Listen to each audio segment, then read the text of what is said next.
सभी सखियों, सहेलियों और सखाओं को रेडियो सखी ममता सिंह का नमस्कार। पूनम जी, आपको भी हमारा नमस्कार। नमस्कार ममता जी, और पूनम त्रिपाठी की ओर से सभी श्रोताओं को प्यार भरा नमस्कार।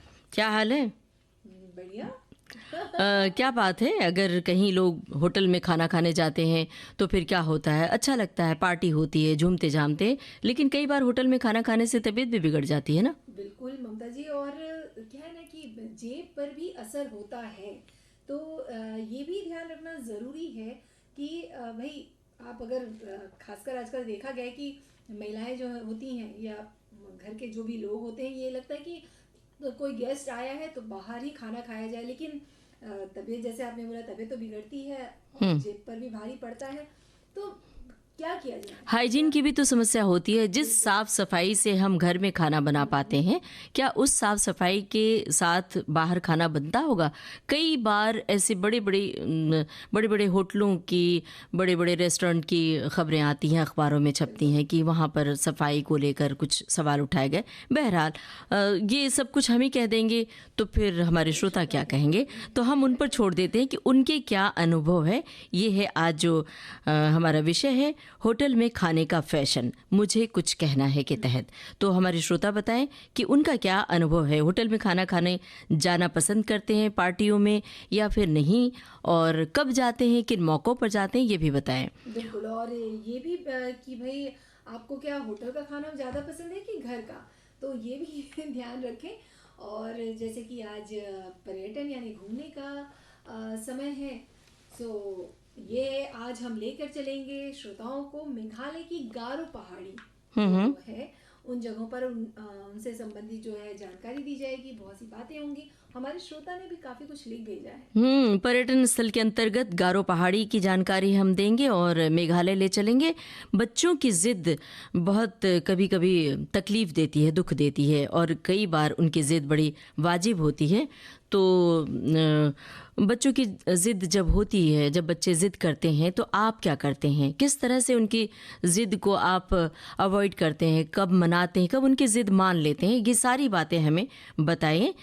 विविध भारती के फेसबुक पेज पर जाकर www.facebook.com/vvs मुंबई, और उपयुक्त टिप्स हम देने वाले हैं, तो इसमें हमारे श्रोता भी शामिल हों। जैसे कि मान लीजिए कि घर की साफ़ सफाई करनी है, तो उसके लिए क्या टिप्स है आपके पास? अपने को फिटफाट रखने के लिए, अपने को सजीला बनाने के लिए, अट्रैक्टिव बनाने के लिए क्या कुछ टिप्स आपके पास है? और कहीं जाते हैं, जब किसी ख़ास जगह पर घूमने की बात ही ले लें, तो किन बातों का ख्याल आप रखते हैं? जब आप सड़क पर जाते हैं तो सड़क नागरिक सुरक्षा के तहत कौन सी जानकारियाँ आपके पास है? वो बहुत संक्षेप में टिप्स, जैसे नुस्खे कहते हैं ना, वो नुस्खे। तो अब हम शुरू करते हैं सिलसिला। और पूनम जी, प्रोग्राम शुरू होने से पहले आप बड़ी ढेर सारी बातें बता रही थी, कुछ घूमने फिरने की, कि कहीं घूमना बड़ा अच्छा लगता है, और पिछले दिनों आप भी कहीं घूम घाम के आई थी, तो कहीं घूमने ले चलेंगे? अरे हाँ, बिल्कुल, क्यों नहीं। और ममता जी, कहते हैं ना कि मौसम भी अभी साथ दे रहा है। हाँ। है ना, ठंड का मौसम, इस मौसम में घूमने का अलग ही मज़ा होता है। बहुत। तो चलते हैं पहाड़ियों पर। पहाड़ियों पर हम जब जाते हैं तो वहाँ पर धूप का मौसम बहुत अच्छा लगता है। और जी हाँ, और जैसे ऊंची ऊंची पहाड़ियाँ होती हैं, बर्फीली वादियाँ होती हैं, ऊंचे घने पेड़ होते हैं, तो ये सारे जो नज़ारे होते हैं ना, वो बड़े ही मन को सुकून देते हैं। तो चलिए हम भी ऐसी खूबसूरत पहाड़ियों की सैर में निकलते हैं और जानते हैं इनके आसपास ऐसी कौन सी जगह हैं जहाँ घूमा जा सकता है।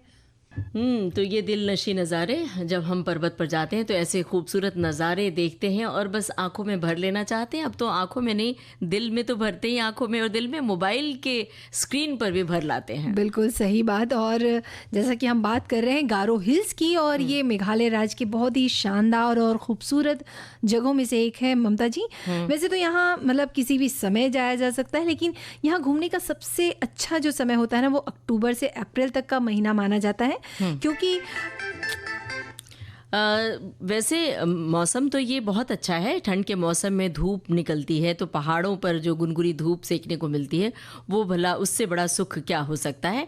यहाँ पर जब हम गारो पहाड़ियों की बात करें पूनम जी, मेघालय चलते हैं तो गारो हिल्स मेघालय राज्य के बहुत ही शानदार और खूबसूरत जगहों में से एक है। और यहाँ किसी भी समय जाएं तो अच्छा लगता है, आनंद आता है। और गारो हिल्स के पास ही सीज गुफाएं हैं जो भारत की सबसे लंबी गुफाओं में से एक है। ये एक अद्भुत चूना पत्थर की गुफा है जो कि प्रकृति की बड़ी ही अद्भुत देन है। जी हाँ, और नोक्रेक पिक जो है वो गारो हिल्स का सबसे ऊंचा स्थान है कहते हैं ममता जी। यहाँ से अद्भुत नज़ारे दिखाई देते हैं। ये जगह नोक्रेक बायोस्फीयर रिजर्व भी जो है कहलाता है।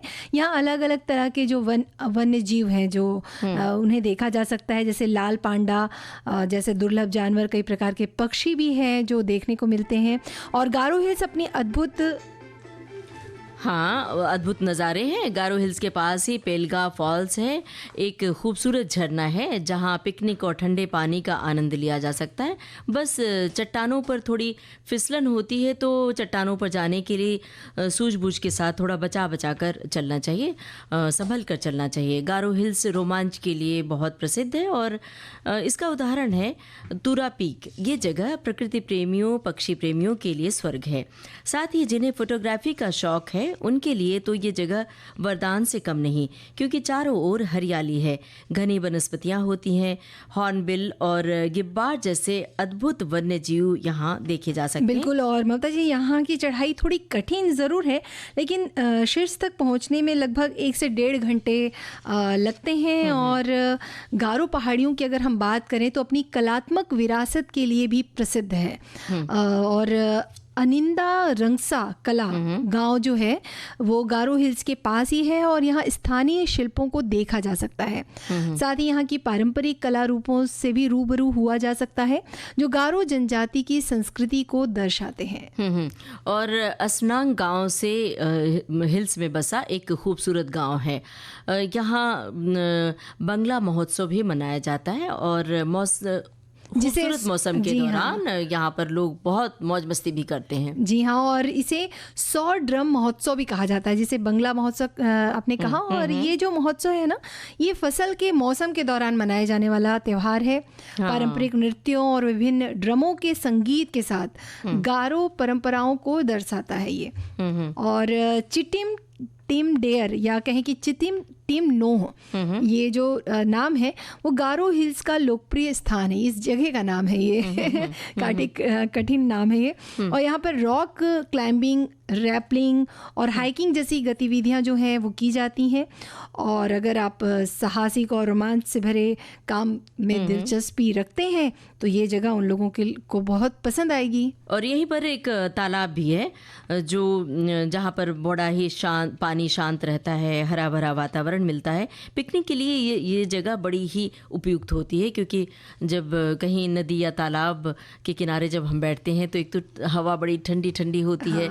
और वो ऐसी जगहों पर जो तालाब होते हैं, नदियाँ होती हैं, वहाँ से पानी आप सीधे लेकर पी भी सकते हैं, तो उसका भी बड़ा आनंद होता है और वो पानी मीठा भी होता है। और इन जगहों पर आप बोटिंग भी कर सकते हैं ममता जी।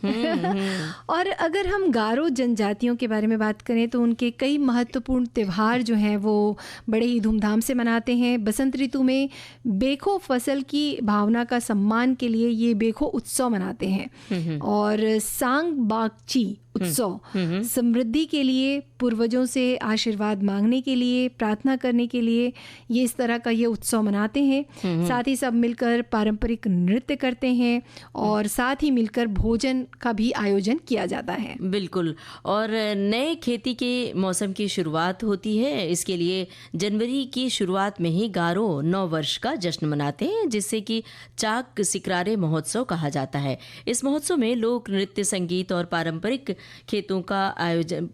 खेलों खेलों का आयोजन किया जाता है। अगर गारो हिल्स घूमने की जगह की हम बात कर रहे हैं तो वहाँ पहुँचना बहुत ही आसान भी है। बिल्कुल, और गारो हिल्स तक पहुंचना बहुत आसान है। आप शिलोंग या गुवाहाटी, जो दोनों जगहों में आप जा सकते हैं। गुवाहाटी हवाई अड्डा है जहां से पूरा शहर लगभग 200 किलोमीटर के आसपास है। तो आप उस हवाई अड्डे से आप बस लेकर जा सकते हैं या आप अपनी खुद की कार से जा सकते हैं।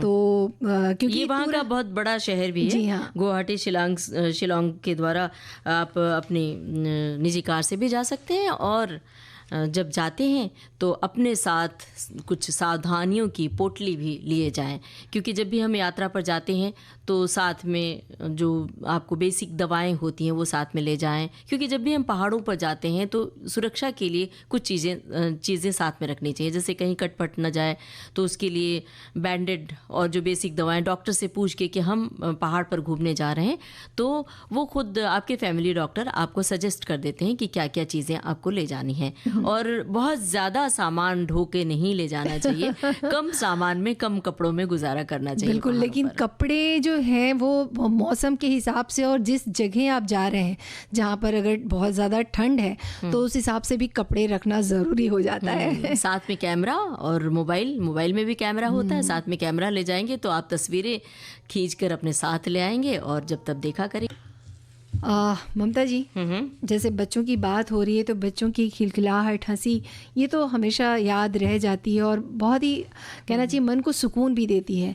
लेकिन बच्चे जब जिद पे आ जाते हैं ना तो नानी याद आ जाती है। और माओ को सबसे ज़्यादा ये सामना करना पड़ता है इस स्थिति का, क्योंकि बच्चे अपनी माओ से ज़्यादा जिद करते हैं बजाय पिता के, और कब वो जिद कर बैठेंगे, कब रोना धोना शुरू कर देंगे, कुछ पता नहीं होता है। बिल्कुल सही। जब छोटे बच्चों को तो आप थोड़ी देर रोने दीजिए तो मान जाते हैं, या खिलौने से बहला लीजिए या कुछ खिला देंगे तो भी वो खुश हो जाते हैं। लेकिन समस्या तब होती है जब बड़े बच्चे ज़िद करते हैं, और जब वो कहीं जाने की या पढ़ाई लिखाई के मामले में ज़िद करते हैं या कहीं पिकनिक पर जाने की, तब आपके सामने बहुत बड़ी चुनौती होती है कि क्या करें। अगर आप लगातार हर बात के लिए मना करती रहें कि मत करो, दोस्तों के साथ मत जाओ, तो फिर उनका टेम्परामेंट चेंज होने लगता है। बिल्कुल। तो ऐसे में क्या करें फिर? ऐसे में वही है कि आपको धैर्य रखकर काम करना है, जैसे कि हर माता पिता करते हैं। और हर चीज़ के लिए टोकना भी कई बार गलत हो जाता है वो उन्हें, और ऐसा लगता है कि अगर इस बात के लिए उन्हें मना किया गया है तो वो जानबूझकर वो चीज़ करना चाहते हैं। और कई बार बच्चे ना इमोशनल ब्लैकमेलिंग भी करते हैं। मतलब आपको देखा कि आप उनकी बात से विचलित हो रही हैं, रो रही हैं, दुखी हो रही हैं और साथ में जा रही हैं, तो वो फिर उसको और ज़्यादा करते हैं कि अरे माँ तो मेरी बात से विचलित हो रही, तो चलो हम इसको एक्सप्लॉइट करते हैं, हम इसी पर अड़े रहते हैं। लेकिन छोटे बच्चों के लिए तो यही तरीका है कि आप थोड़ा उनको नज़रअंदाज करें, उनकी बात को, उनकी ज़िद को। ये समझाना बहुत ज़रूरी है कि देखो, अगर बार बार तुम ज़िद करोगे गलत बात के लिए तो हम नोटिस नहीं लेंगे। अगर उन्हें ये बात समझ में आ जाती है तो थोड़ी देर में बच्चे रो धोकर खुद ही चुप हो जाते हैं। और हमारे एक श्रोता ने भी एक बात लिख के भेजी है, बच्चों की ज़िद बहुत ही खतरनाक हुआ करती है। बच्चों की ज़िद, जी हाँ, अब देखिए ना, उनके ज़िद के बारे में ही तो कहा गया है कि मैया मैं तो चंद्र खिलौना लई हो, जेहो लोटी धरनी पर अबहीं तेरी गोद न आई हो। अब सोचिए कि आपका ही बच्चा अपनी ज़िद के चलते आपकी ही गोद में ना आए, फिर तो आपके सामने उसकी ज़िद पूरी करने के अलावा और क्या विकल्प हो सकता है। फिर यदि आपने किसी भी प्रकार से उसकी यह ज़िद पूरी भी की, तब उसके आगे क्या हो सकता है? निर्णय आपके हाथ में ही है। आप अपने ममत्व के चलते उनके ज़िद पूरी कर उन्हें उनके मन की ही रहने की छूट देती रहेंगी, या उसे अपने सन्मार्ग पर चलते रहने की प्रेरणा देंगी। देखा जाता है कि माताएं अपने ममत्व में ही, पिता इसके विपरीत उन्हें सन्मार्ग में लाते रहने की अपनी अपनी योजनाओं के चलते आपस में ही समन्वय स्थापित नहीं कर पाते, और बच्चे प्रायः अपने बल पर भी निर्भर रहते हैं। ज़रूरत से ज़्यादा नैतिकता का ही पाठ अगर पढ़ाएंगे तो फिर बच्चे तब और ज़्यादा ज़िद करते हैं। जब ज़िद में हो उस समय थोड़ा सा आपको दोस्ताना अंदाज में बात करनी पड़ती है, क्योंकि अगर आप लगातार सख्ती से बर्ताव करेंगे तो कहीं बिगड़ने के भी चांस होते हैं। बच्चों की ज़िद के बारे में हम बातें कर रहे हैं पूनम जी, ऐसा लग रहा है कि आप आप बच्चों की ज़िद के लिए क्या कुछ करें, सोच में डूब गई हैं। बिल्कुल सोच में मत डूबिए। उसके बहुत सारे नुस्खे हैं, बहुत सारे इंतज़ाम होते हैं जिससे आप उनकी ज़िद से पार पा सकते हैं। वो हमेशा वही करना पसंद नहीं करते जो उन्हें कहा जाता है, इसलिए उनसे काम करने का तरीका ढूंढ लें और उन्हें विकल्प दें कि उन्हें अभी ये काम हम आदेशात्मक तरीके से नहीं कह रहे हैं बल्कि फ्रेंडली उनसे कहें तो वो कर देते हैं। बिल्कुल। और ये भी है कि किसी भी काम के लिए उनके साथ ज़बरदस्ती ना करें। मतलब अगर आप भी ज़िद में अड़े रहेंगे कि नहीं आपको ये काम अभी करना है, तो बच्चे जो है वो काम तो करेंगे ही नहीं और उनमें जो है वो बर्ताव भी उनका बदलेगा कि विद्रोही बन जाएंगे।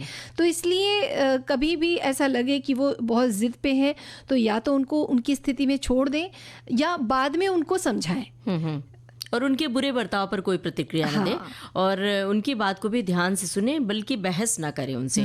कई बार हमने माता पिता को देखा है कि बच्चों के साथ बराबर से बहस करते हैं। बच्चे अपनी अच्छाइयाँ बताते रहते हैं और माँ पिता उनकी बुराइयाँ बताते रहते हैं। तो एक समय के बाद स्थिति ये हो जाती है कि वो बाकायदा कन्वर्सेशन में बदल जाता है। तो ये समझ में नहीं आता कि जो एक संस्कार होता है कि बच्चे माता पिता से बराबर से युद्ध की स्थिति में बातचीत ना करें, तो इसको अवॉइड करने के लिए बहुत ज़रूरी है कि आप थोड़ा सा मनोवैज्ञानिक तरीके से खुद सोचें और उनकी बातों का सम्मान भी करें। मतलब कई बार ऐसा भी होता है ना कि वो छोटी छोटी चीज़ों के लिए अगर जिद कर रहे हैं और आपको लगता है कि ये है, मतलब मान लीजिए कोई खिलौने की ही बात करें छोटे बच्चों की, या वो नहीं सोना चाह रहे हैं, रात हो गई है, सुबह स्कूल जाना, नहीं सोना चाह रहे हैं, तो थोड़ी देर उन्हें छोड़ दें कि भाई ठीक है आप अभी नहीं सोना चाह रहे हो, अगर आपको ये खिलौना चाहिए तो मैं आज नहीं, मैं कल ला के दूंगी। तो ऐसी अगर स्थितियां, अगर उनकी बातों का आप सम्मान करेंगे तो बच्चा भी ये आगे जाके सोचेगा ज़रूर कि उसकी बातों को रखा एहसास कराएं, अगले दिन एहसास कराएं कि देखो आपने ये जिद की थी और मैंने मान ली, लेकिन ये गलत था। इसी तरह से खाने पीने को लेकर भी आप ये बता सकते हैं कि खाना ठीक नहीं है, पौष्टिक नहीं होता है। जैसे जंक फूड की बात होती है, फास्ट फूड खाते हैं बच्चे, तो आप उन्हें बताइए कि ये ठीक नहीं है आपकी सेहत के लिए, पर जब बहुत जिद करते हैं तो दे दीजिए। चॉकलेट के लिए बच्चे मचलते हैं तो आप दे दीजिए, लेकिन बताइए कि इससे आपको तकलीफ़ हो सकती है बार बार रोज़ अगर ये दिन में कई चॉकलेट खाएंगे तो। लेकिन कुछ बच्चे स्वभावगत रूप से ज़िद्दी होते हैं तो उनके साथ बहुत मुश्किल आती है। फिर तो जब ज़रूरत से ज़्यादा ज़िद्दी बच्चों के लिए फिर माता पिता हार जाते हैं तो फिर उनकी काउंसलिंग करनी पड़ती है। आप बाकायदा काउंसलर के पास ले जाइए और उनकी काउंसलिंग करवाइए, क्योंकि वो ज़िद्दी बच्चे देर नहीं लगती बिगड़ैल होने में, बिगड़ भी सकते हैं। तो आपका ही बच्चा है, आप गुस्से में भले उन्हें डांट दें, मार दें, लेकिन जब कल को कोई मुसीबत आती है तो आपको ही तकलीफ होती है ना। बिल्कुल। और ऐसी एक बात हमारे श्रोता भी लिख भेज रहे हैं, बच्चों की ज़िद करना आम बात है, लेकिन बार बार ज़िद करने की आदत जो है उसको नज़रअंदाज नहीं करना चाहिए। इससे बच्चे के भविष्य पर असर पड़ सकता है। बच्चों की ज़िद को कम करने के लिए आप ये तरीके आजमा सकते हैं। शांति और धैर्य से बात करें, बच्चे की बात सुनें, उन पर चिल्लाएं नहीं, नियम बनाकर चलें, बच्चों के हित की भी सोचें, उन्हें जिम्मेदार बनाएं। बच्चों के साथ बाहर जाते समय उनकी बातों को नज़रअंदाज ना करें। अगर बच्चा महंगा खिलौना लेने की ज़िद कर रहा है तो आप उसके सामने कहीं बाहर घूमने या उसकी फेवरेट चीज़ें खाने की शर्त रख सकते हैं। बच्चों को कुछ देर के लिए ऐसा करने दें, पर ध्यान रखें कि घर के बाहर उसके चिल्लाने से किसी को दिक्कत तो नहीं है। ये भी होता है जो चिल्लाने की बात कही, कई बच्चे तो हमने सुना है कि वो ज़ोर ज़ोर से रोते भी हैं और ज़मीन पे लेट जाते हैं। ये बहुत बड़ी समस्या होती है कि हमने कई बार मॉल में देखा है कि बच्चे ज़िद करते करते और बिल्कुल ज़मीन पर लेट गए। तो माता पिता के लिए ये स्थिति बड़ी ही अपमानजनक होती है कि अब वो क्या करें, लोग देख रहे होंगे, कहेंगे कि देखो इनका बच्चा कैसा है, ये ऐसे कर रहा है। लेकिन वहाँ आप थोड़ा सा अपने ऊपर नियंत्रण रखें और उसे धीरे से समझाएं कि देखो सब लोग देख रहे हैं, तुम्हें ही बुरा कहेंगे। तो बच्चे समझते भी हैं। और एक श्रोता ने लिखा है कि बच्चों का जिद्दी स्वभाव उनके भविष्य पर नकारात्मक प्रभाव डाल सकता है। अगर बात बात पर गुस्सा करना बच्चों की आदत बन जाए तो ये जिद का रूप ले लेती है। ऐसे में माता पिता को समय रहते बच्चों की आदत को बदलना ज़रूरी है। अगर समय रहते इस आदत को न बदला गया तो बड़े होकर ये आदत उनके भविष्य को भी नकारात्मक रूप से प्रभावित कर सकती है। बता दें कि जिद्दी होना उनके स्वभाव के के साथ साथ कुछ बीमारियों के लक्षण भी हो सकते हैं। ऐसे में माता पिता को पता होना चाहिए कि अगर उनका बच्चा बार बार जिद कर रहा है तो कहीं वो किसी मानसिक समस्या का शिकार तो नहीं है। और ज़िद्दी बच्चे कई बार सकारात्मक रूप भी लेकर आते हैं, क्योंकि जो ज़िद्दी होते हैं ना वो हर काम में ज़िद्दी होते हैं, अपने काम में भी बहुत ज़िद्दी होते हैं कि हमें ये करना है, मेरा ये लक्ष्य है, हमें इतनी पढ़ाई करनी है तो करनी है, फिर चाहे जो कुछ हो जाए। तो ऐसी ज़िद तो बहुत अच्छी होती है। हाँ वाकई। और ये भी है ममता जी कि जब आप बच्चों के सामने कहते हैं ना कि बच्चा जो है वो बड़ों से ही सीखता है, तो जब भी आप बच्चों से बात करें तो बहुत शालीनता से, धैर्य से और शांति से बात करें, क्योंकि ऐसे जो बच्चे होते हैं ना वो संवेदनशील भी होते हैं। शुरुआत आपके घर से ही होती है। दरअसल जब माता पिता, घर में संयुक्त परिवार होता है या एकल परिवार, दफ्तर से थके हारे आप जब बाहर से घर लौटते हैं तो शांति चाहिए होती है। पता चला आपका बच्चा रो रहा है, चीख रहा है, तो आपको भी गुस्सा आता है। तो वहीं पर आपकी परीक्षा होती है। वहीं पर अगर आपस की लड़ाई झगड़े बच्चे सुन रहे हैं तो वही वो भी करते हैं, वही सीखते हैं, उसी अंदाज में बात करना सीखते हैं। तो इसलिए उनके सामने बहुत ही सॉफ्टली बात करना चाहिए, बहुत नरमी से। हमने एक कपल के बारे में, एक जोड़ा है जिसके बारे में सुना, उन्होंने अपने बारे में बताया कि जब पति पत्नी, मतलब पत्नी ने हमें बताया कि जब हमें झगड़ना होता है, हमारे आपस में मन नहीं मिलते और हमारा झगड़ा बहुत ज़्यादा होता है, दोनों बौद्धिक हैं, तो कभी किसी बात पर, कभी किसी, मतलब कोई भी विषय होता है, ये ज़रूरी नहीं कि घरेलू विषय, कोई भी विषय लेके लड़ने लगते हैं। तो हम कभी बच्चे के सामने नहीं लड़ते हैं, हम लोग दरवाज़ा बंद कर लेते हैं कमरे में जाकर और लड़ते हैं, और बच्चे के लिए टीवी लगा देते हैं ताकि टेलीविज़न की आवाज़ में हमारी आवाज़ उसको सुनाई न पड़े, या फिर कहीं पार्क में चले जाते हैं लड़ने के लिए। हमने कहा क्या बात है ये भी तरीका अच्छा है। बिल्कुल। हम तो ये कहेंगे कि आप सिनेमा हॉल में चले जाइए लड़ने के लिए। हाँ, लड़ाई खत्म हो जाएगी।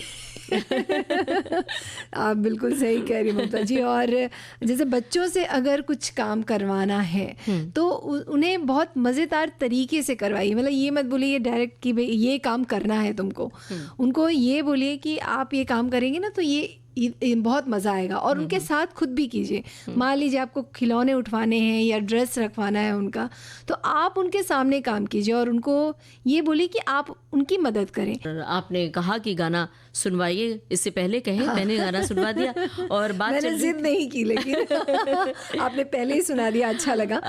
पूनम, दरअसल हम सब जब माँ बन जाते हैं तो जिद कहाँ होती है, सारी जिद्दें छूट जाती हैं, तब बच्चों की जिद होती है। यही तो हम जब बराबरी की बात करते हैं, स्त्री पुरुष की बराबरी की बात करते हैं, तो सचमुच लगता है कि हाँ हम समाज में बराबर हैं। लेकिन कहीं न कहीं एक स्त्री को कुछ न कुछ समर्पण करना ही पड़ता है। जहाँ पर सामने बच्चे आते हैं तो अपनी बहुत सारी चाहनाएं, बहुत सारी चाहतें आपको दरकिनार करनी पड़ती हैं। बच्चों की इच्छाओं पर आपको ध्यान देना पड़ता है, फोकस करना पड़ता है। बिल्कुल।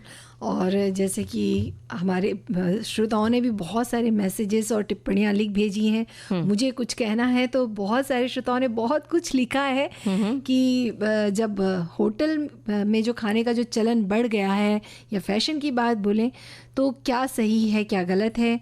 और बहुत सारे मैसेजेस हैं सामने। तो ममता जी, एक जो श्रोता हैं वो लिख रहे हैं कि जन्मदिन हो या मैरिज एनिवर्सरी, घर में ही पूरी पुलाव, दाल, पकौड़ियाँ, दही बड़े बन गए, सारा परिवार जुट गया और फंक्शन हंसी खुशी संपन्न। कभी होटल में खाने की भी बात हुई तो बस ये कि छोले, चाट, टिकिया, आइसक्रीम और पानी पूरी तक ही रही। अब तो सप्ताह में एक दिन पूरी तरह चौका बंद रहता है। उंगलियों की जरा सी हरकत से लजीज व्यंजन घर बैठे आपके टेबल पर। वो कहते हैं ना कि हींग लगे ना फिटकरी, रंग आए चोखा।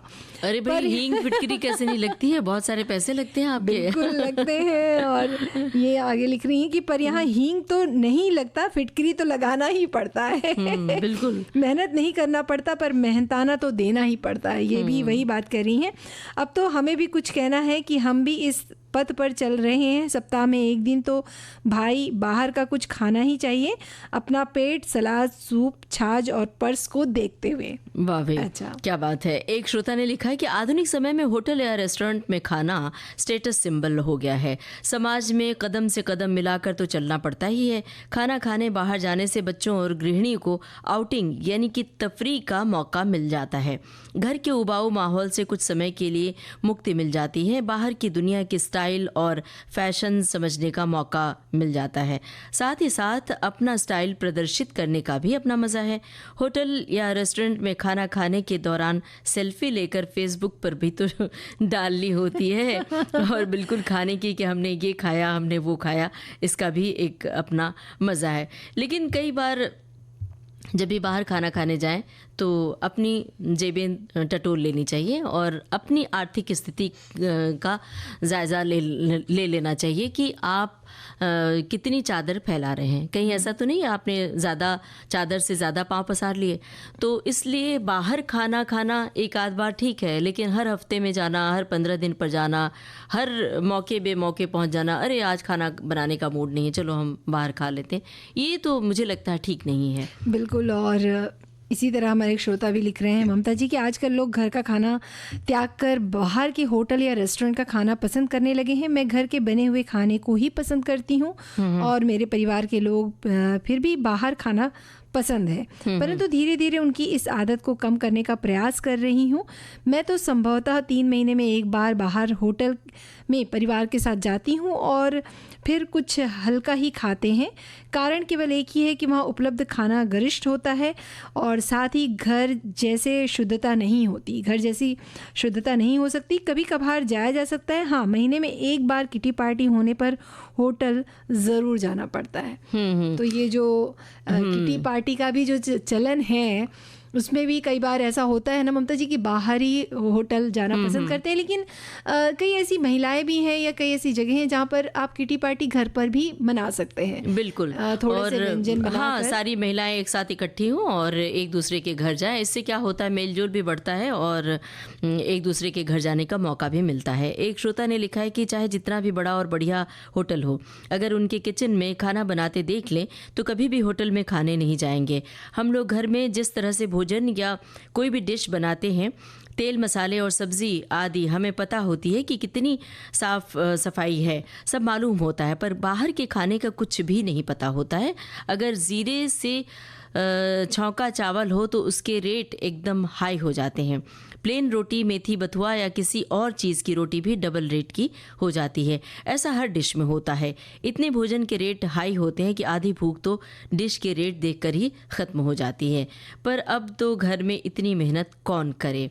आजकल के बच्चे बाहर खाने में अपनी शान भी समझते हैं और बच्चों को तो कोई भी मौका हो, चाहे बर्थडे, जन्मदिन का अवसर हो या फिर यहाँ तक कि अपने दोस्तों के जब जन्मदिन होते हैं या उनके घर में कोई पार्टी होती है तो उसी बहाने भी वो लोग कहते हैं कि उनके जन्मदिन पर हम नहीं जा पाए थे तो इस मौके पर चलो हम लोग बाहर खाना खाते हैं। ये भी होता है। बिल्कुल। और हमारे एक श्रोता जो हैं वो लिख रहे हैं कि आजकल होटल में खाना खाने का चलन काफ़ी बढ़ गया है।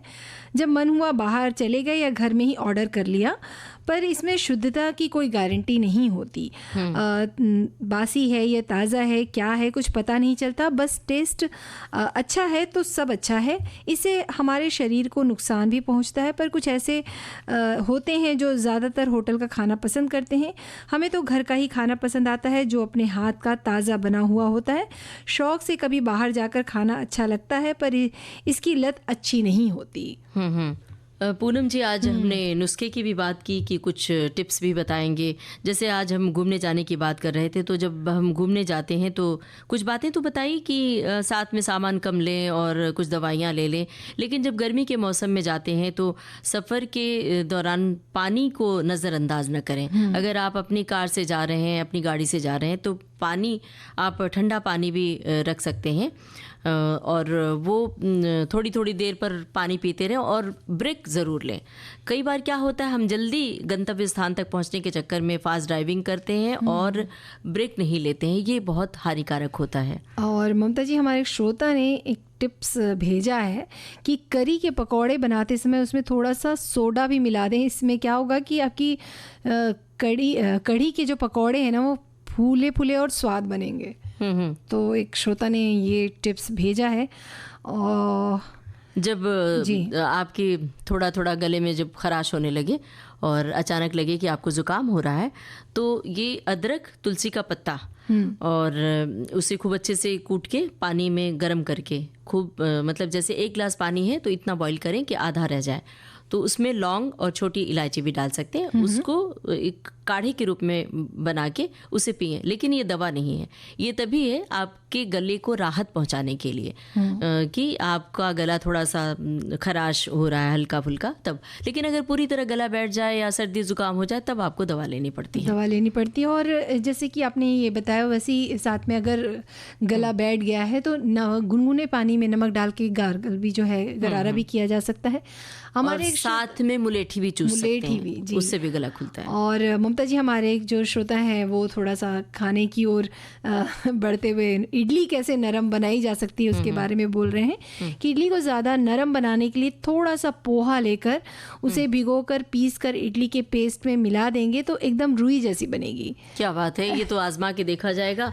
और ऐसे तमाम नुस्खे हैं जो और कई बार अपने को फिटफाट रखने के लिए भी क्या करना चाहिए, ये भी हमारे श्रोता इस बारे में भी जागरूक रहते हैं। और कि उनको जब आप नियमित रूप से योगा एक्सरसाइज करेंगे तो देखने में आप जाहिर है कि आकर्षक लगेंगे और सुंदरता भी निखरती है। स्वस्थ भी रहेंगे और चलना तो बेहद ज़रूरी भी है और ठंड का समय है तो सेहत का ध्यान रखना ही चाहिए। और किचन की टिप्स की अगर हम बात करें तो जैसे अगर नमक ज़्यादा हो जाता है, खासकर नमक कई बार ऐसा होता है कि हमसे ज़्यादा हो ही जाता है, तो उस नमक के लिए या तो अगर आपकी ग्रेवी वाली सब्जी है तो आलू मैश करके बॉईल करके मैश करके उसमें डाल दीजिए।